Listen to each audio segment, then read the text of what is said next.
ಮುಡಾ ಕೇಸ್ನ ದೂರುದಾರ ಸ್ನೇಹಮಯಿ ಕೃಷ್ಣ ಅವರನ್ನ ಸಿಸಿಬಿ ನಿನ್ನೆ ಬಂಧಿಸಿತ್ತು, ವಶಕ್ಕೆ ಪಡ್ಕೊಂಡಿತ್ತು, ಇವತ್ತು ಬಿಟ್ಟು ಕಳಿಸಿದೆ. ಸೊ ನಿನ್ನೆ ಸಿಟಿ ಸಿವಿಲ್ ಕೋರ್ಟ್ ಬಳಿ ಸ್ನೇಹಮಯಿ ಅವರನ್ನ ವಶಕ್ಕೆ ಪಡೆದಿತ್ತು ಸಿಸಿಬಿ.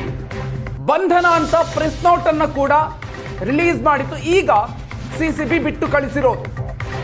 ಕೋರ್ಟ್ಗೆ ಹಾಜರುಪಡಿಸ್ತೀವಿ ಅಂತ ಕೂಡ ಸಿಸಿಬಿ ಹೇಳಿತ್ತು. ಆದ್ರೆ ಈಗ ಬಿಟ್ಟು ಕಳಿಸಿದ್ಯಾಕೆ? ಈ ವಿಚಾರ ಈಗ ಸಾಕಷ್ಟು ಕುತೂಹಲಕ್ಕೆ, ಪ್ರಶ್ನೆಗಳಿಗೆ ಎಡೆ ಮಾಡಿಕೊಟ್ಟಿದೆ. ಸ್ನೇಹಮಯಿ ಬಂಧನಕ್ಕೆ ವಿರೋಧ ವ್ಯಕ್ತವಾಗ್ತಾ ಇದ್ದಂತೆ ಸಿಸಿಬಿ ಬಿಟ್ಟು ಕಳಿಸಿದ್ಯಾ? ಹಾಗಾದ್ರೆ ಕೋರ್ಟ್ಗೆ ಬಂದಿದ್ದ ದೂರುದಾರ ಸ್ನೇಹಮಯಿ ಅವರನ್ನ ಸಿಸಿಬಿ ವಶಕ್ಕೆ ಪಡ್ಕೊಂಡಿತ್ತು. ನಿನ್ನೆ ಮುಖ್ಯ ಕಾರ್ಯದರ್ಶಿ ವಿರುದ್ಧ ಲಂಚದ ಆರೋಪವನ್ನು ಮೊನ್ನೆಯಷ್ಟೇ ಮಾಡಿದ್ರು ಸ್ನೇಹಮಯಿ ಕೃಷ್ಣ ಅವರು. ಮುಡಾದ ಮಾಜಿ ಆಯುಕ್ತ ಬಿ ನಟೇಶ್ ಅವರು ಅವರಿಂದ ಲಂಚವನ್ನ ಸ್ವೀಕಾರ ಮಾಡಿದ್ರು ಅನ್ನುವಂಥ ಆರೋಪ. ಸೊ ಆ ಒಂದು ಆರೋಪದ ಬೆನ್ನಲ್ಲೇ ಸ್ನೇಹಮಯಿ ಅವರನ್ನ ಸಿಸಿಬಿ ವಶಕ್ಕೆ ಪಡ್ಕೊಂಡಿತ್ತು. ಇವತ್ತು ಅವರನ್ನ ಬಿಟ್ಟು ಕಳಿಸಿದೆ. ಈ ವಿಚಾರ ಈಗ ಸಾಕಷ್ಟು ಕುತೂಹಲಕ್ಕೆ ಕಾರಣ ಆಗಿದೆ. ಕೋರ್ಟ್ಗೆ ಬಂದಿದ್ದಂತಹ ಸ್ನೇಹಮಯಿ ಕೃಷ್ಣ ಅವರನ್ನ ವಶಕ್ಕೆ ಪಡ್ಕೊಂಡಿದ್ದಂತಹ ಸಿಸಿಬಿ ಇವತ್ತು ಅವರನ್ನ ಬಿಟ್ಟು ಕಳಿಸಿದೆ.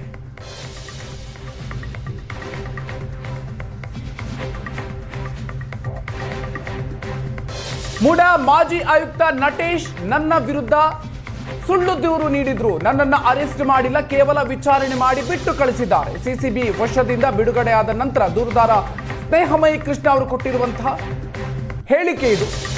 ಮುಖ್ಯ ಕಾರ್ಯದರ್ಶಿ ಶಾಲಿನಿ ರಜನೀಶ್ ಅವರ ಕ್ಷಮೆಯನ್ನು ಕೂಡ ಕೇಳಿದ್ದಾರೆ. ಈ ವಿಚಾರಕ್ಕೆ ಸಂಬಂಧಪಟ್ಟಂತೆ ಸ್ನೇಹಮಯಿ ಕೃಷ್ಣ ಅವರು ಶಾಲಿನಿ ರಜನೀಶ್ ವಿರುದ್ಧ ಲಂಚದ ಆರೋಪವನ್ನ ಸ್ನೇಹಮಯಿ ಕೃಷ್ಣ ಅವರು ಮಾಡಿದ್ರು. ಆದ್ರೆ ಈಗ ಆ ವಿಚಾರಕ್ಕೆ ಸಂಬಂಧಪಟ್ಟಂತೆ ತಪ್ಪು ಮಾಹಿತಿಯನ್ನ, ಆ ಆರೋಪವನ್ನ ಮಾಡಿದ್ದೆ ಅಂತ ಹೇಳಿ ಸ್ನೇಹಮಯಿ ಕೃಷ್ಣ ಅವರು ಕ್ಷಮೆ ಕೇಳಿದ್ದಾರೆ. ಶಾಲಿನಿ ರಜನೀಶ್ ಅವರ ವಿರುದ್ಧ ವಿನೋದ್ ಎಂಬಾತ ತಪ್ಪು ಮಾಹಿತಿಯನ್ನ ಕೊಟ್ಟಿದ್ದಾರೆ. ವಿನೋದ್ ನೀಡಿದ ತಪ್ಪು ಮಾಹಿತಿಯಿಂದ ಸಿಎಸ್ ವಿರುದ್ಧ ಆರೋಪವನ್ನ ಮಾಡಿದ್ದೆ ಅಂತ ಹೇಳಿದ್ದಾರೆ. ವಿನೋದ್ ನನ್ನನ್ನು ಬಳಸಿಕೊಳ್ಳುವಂತ ಪ್ರಯತ್ನವನ್ನ ಮಾಡಿದ್ದಾನೆ ಅಂತನ್ನುವಂತ ಮಾತನ್ನು ಕೂಡ ಸ್ನೇಹಮಯಿ ಕೃಷ್ಣ ಅವರು ಸಿಸಿಬಿ ವಶದಿಂದ ಹೊರಗೆ ಬಂದ ನಂತರ ಹೇಳಿಕೆಯನ್ನು ಕೊಟ್ಟಿದ್ದಾರೆ. ನಕಲಿ ಆಡಿಯೋವನ್ನು ಹರಿಬಿಡಲಾಗಿದೆ ಅನ್ನೋ ಆರೋಪಕ್ಕೆ ಸಂಬಂಧಪಟ್ಟ ಹಾಗೆ ವಿಚಾರಣೆ ನಡೆಸಿದ ಸ್ನೇಹಮಯಿ ಕೃಷ್ಣ ಅವರು ನಮ್ಮ ಜೊತೆಗಿದ್ದಾರೆ. ಸರ್ ನಮಸ್ತೆ. ಏನು ಇವತ್ತು ವಿಚಾರಣೆ ಹಾಜರಾಗಿದ್ರಿ, ಏನು ಹೇಳ್ತೀರಿ ಸರ್? ನಟೇಶ್ ಅವರು ಏನು ದೂರು ಕೊಟ್ಟಿದ್ರು, ಅದಕ್ಕೆ ಸಂಬಂಧಪಟ್ಟ ಹಾಗೆ ವಿಚಾರಣೆ ಮಾಡಬೇಕು ಅಂತ ನಾನು ಕರ್ಕೊಂಬಂದರು. ವಿಚಾರಣೆ ಮಾಡೋ ಸಂದರ್ಭದಲ್ಲಿ ನನ್ನ ಹತ್ರ ಇರೋ ಸಾಕ್ಷ್ಯಗಳನ್ನು ಕೊಟ್ಟು, ನಾನು ಯಾವುದೇ ಆಡಿಯೋನಾಗಲಿ ದಾಖಲೆ ಸೃಷ್ಟಿ ಮಾಡಿಲ್ಲ. ನನಗೆ ಅಧಿಕೃತ ವಾಟ್ಸಪ್ ಮೂಲಕನೇ ಬಂದಿದೆ, ಯಾರ ಮುಖಾಂತರ ಬಂದಿದೆ, ಯಾವಾಗ ಬಂದಿದೆ ಹೇಳಿ ನಾನು ತೋರಿಸಿದ ನಂತರ ಸೊ ಏನು ನನಗೆ ಮಾಹಿತಿ ದಾಖಲೆ ಕೊಟ್ಟಿದ್ದರು ಪ್ರತಾಪ್ ಅವ್ರ ಮುಖಾಂತರ. ಆ ವಿನೋದ್ ಅವ್ರನ್ನ ಕೂಡ ಕರೆದು ನನ್ನ ಮುಂದೆ ವಿಚಾರಣೆ ಮಾಡೋ ಸಂದರ್ಭದಲ್ಲಿ ಆ ಆಡಿಯೋ ನಿಜ ಅಂತ ತಿಳಿದು ಬಂದಿದೆ. ಮತ್ತು ಎಷ್ಟು ನಿಮಿಷಗಳ ಆಡಿಯೋ ಇದೆ, ಅಲ್ಲಿ ಏನೇನಿದೆ ಅನ್ನೋದು ಕೂಡ ತಿಳಿದು ಬಂದಿದೆ. ಅದೇ ರೀತಿ ಏನು ಲೋಕಾಗ್ಯಕ್ಕೆ ದುಡ್ಡು ಕೊಟ್ಟಿದ್ದಾರೆ, ಅದಕ್ಕೆ ಸಂಬಂಧಪಟ್ಟ ಫೋಟೋ ಇರೋದು ಕೂಡ ತಿಳಿದು ಬಂದಿದೆ. ಆದರೆ ಶಾಲಿನಿ ರಜನೀಶ್ ಅವರು ಬಡ್ತಿ ನಡುವೆ ವಿಚಾರದಲ್ಲಿ ಏನು ಲಂಚ ಪಡೆದ ಅಂತೇಳಿ ಆರೋಪ ಆಯಿತು. ಅದಕ್ಕೆ ಸಂಬಂಧಪಟ್ಟಾಗೆ ವಿನೋದ್ ಈಗ ಉಲ್ಟಾ ಹೊಡೆದಿದ್ದಾರೆ. ಆದರೆ ನಮ್ಮ ಹತ್ರ ನೇರವಾಗಿ ಹೇಳಿದ್ದು ಶಾಲಿನಿ ರಜನೀಶ್ ಅಂತ ಹೇಳಿದ್ರು. ಆದರೆ ಎಲ್ಲ ನಾನು ಶಾಲಿನಿ ರಜನೀಶ್ ಅಂತ ಹೇಳಿರಲಿಲ್ಲ, ಬೇರೆ ಪ್ರಭಾವಿ ವ್ಯಕ್ತಿ ಅಂತ ಹೇಳಿದೆ ಅಂತ ಹೇಳ್ತಾರೆ. ಹಾಗಾಗಿ ಅದರ ಬಗ್ಗೆ ತನಿಖೆ ನಡೆದಂಥ ಸಂದರ್ಭದಲ್ಲಿ ಯಾರು ಏನು ಅಂತ ಸ್ವಲ್ಪ ಸ್ಪಷ್ಟ ಗೊತ್ತಾಗುತ್ತೆ. ಅಂದರೆ ಈಗ ಬಡ್ತಿ ನಡೆದಿರೋ ವಿಚಾರದಲ್ಲಿ ಅಕ್ರಮ ನಡೆದಿರೋ ಸತ್ಯ ಅನ್ನೋ ವಿಚಾರಕ್ಕೆ ನೀವು ಇವಾಗಲೂ ಸ್ಟ್ಯಾಂಡ್ ಆಗಿದ್ದೀರಾ? ಹೌದು. ಈಗ ವಿನೋದ್ ಕೂಡ ಅದು ತನಿಖಾಧಿಕಾರಿ ಬಂದು ಹೇಳಿದ್ದಾರೆ. ಮತ್ತು ಅದಕ್ಕೆ ಪೂರಕ ಅವ್ರು ಕೆಲವು ಅಂಶಗಳನ್ನು ಕೂಡ ತನಿಖಾಧಿಕಾರಿ ಗಮನಕ್ಕೆ ತಂದಿದ್ದಾರೆ. ಸೊ ಅವೆಲ್ಲ ತನಿಖೆ ನಡೆದ ನಂತರ ಸತ್ಯ ಗೊತ್ತಾಗ್ತದೆ. ಅಂದರೆ ನೀವು ಈ ಆಡಿಯೋ ಸಿಕ್ಕಿದಂಥ ಸಂದರ್ಭದಲ್ಲಿ ಸತ್ಯಾಸತ್ಯತೆ ಗಮನಿಸದೆ ಶಾಲಿನಿ ರಜನೀಶ್ ಅವರ ಹೆಸರನ್ನು ಬಳಕೆ ಮಾಡಿದ್ರ?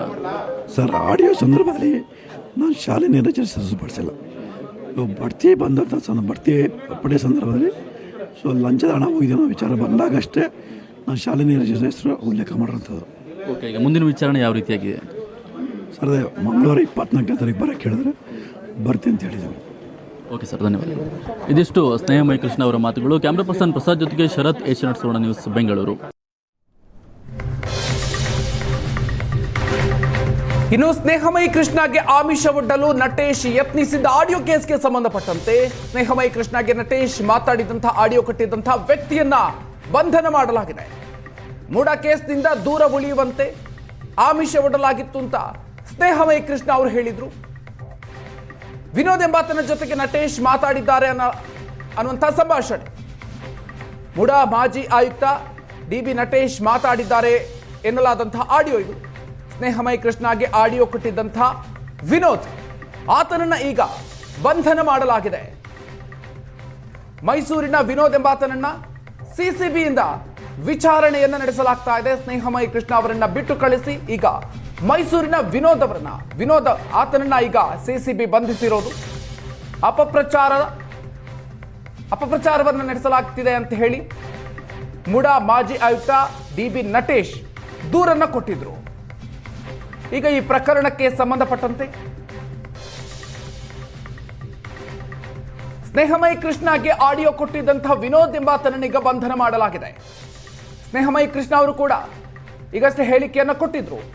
ವಿನೋದ್ ಕೊಟ್ಟಿದ್ದಂಥ ತಪ್ಪು ಮಾಹಿತಿಯನ್ನು ಕೊಟ್ಟಿದ್ದ, ಹಾಗಾಗಿ ಅದನ್ನು ನಾನು ಬಳಸಿಕೊಂಡು ನಾನು ಆರೋಪವನ್ನು ಮಾಡಿದ್ದೆ, ಆತ ನೀಡಿದ ಮಾಹಿತಿಯನ್ನು ಆಧರಿಸಿ ನಾನು ಆರೋಪವನ್ನು ಮಾಡಿದ್ದೆ ಅನ್ನುವಂಥ ಮಾತನ್ನು ಹೇಳಿದ್ರು.